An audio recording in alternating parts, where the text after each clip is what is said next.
పిల్లలు ఆగిపోయారు. పిల్లలు ఆగిపోయిన దానివల్ల మేస్త్రులు ఆగిపోయారు.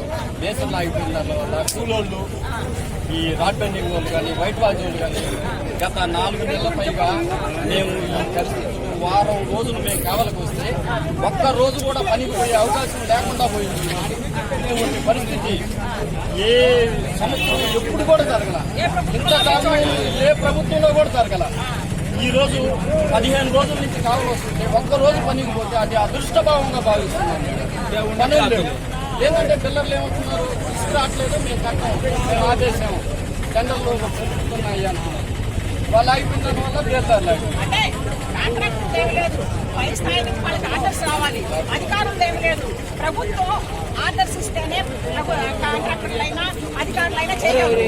మనం సాధించాల్సింది అవును మేడం. పాత జీవో ప్రకారం ఇసుకను నడవనిరా మన కొత్త జీవోను పాస్ చేసే లోపల మేమంతా దెబ్బతినిపోతుమే, అల్లాడిపోతుమే. మేము ఎట్ట బతకాలి? కనీసం 1 ఎకరా పొలం లేదు మాకు.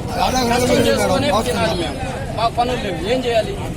అందుకనే భారతీయ జనతా పార్టీ స్టెప్ తీసుకొని మీకోసం మహర్నిశలు కష్టపడడం కోసం ఇది రవాణా జరిగేంత వరకు మేము పోరాడుతూనే ఉంటాం. మా అధ్యక్షులు మరి మేము ఎప్పుడు ఉంటాం. అవునా? ఓకే, తప్పకుండా మీకోసం మేము పోరాడతాం. ఒక మహిళగా నేను బయటకు వచ్చాను, మీరంతా నాకు కూడా ఇది ఖచ్చితంగా వస్తాం.